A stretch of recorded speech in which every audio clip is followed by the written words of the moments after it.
ئەمڕۆ لە بەڕێوەبەراتی گشتی ئەوقافی سلەیمانی بۆردی ئامادەکردنی وتارەوە بۆردی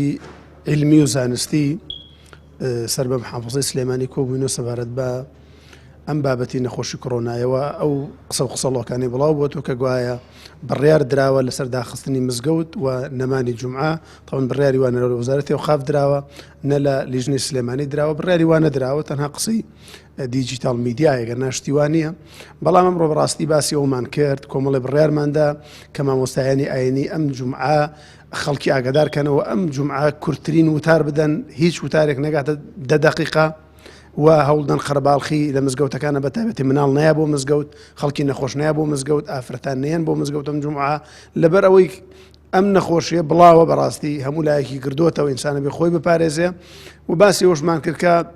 مزگەوتەکان زیاتر تاقیم بکرێن پاک بکرێنەوە و ئەو کەسانێک کە خزمەت گوزارن لە مزگەوتەکانە داوامی بەردەوامیان لەوێ بێت بەردەوام مزگەوتەکان پاک بکرێتەوە لەم کاتەیە بۆی نەبادا ئەم نەخۆشیە بەڕاستی ڕوو لە ئینسان بکات و تەنانەت چاوەڕوانکردن بۆ نوێژی جەماعەتەکان لە مزگەوتە کەم بکرێتەوە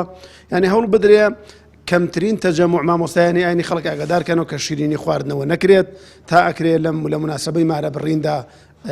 خەڵک کەم کۆبێتەوە لەبەر ئەوەی بۆ خۆپاراستن لەم نەخۆشیە ئەبێ مامۆستایانی ئاینی دەستێکی باڵایان هەبێت وەکو لە ڕابردووە لە هەموو شتەکانە دەستێکی باڵایان بووە.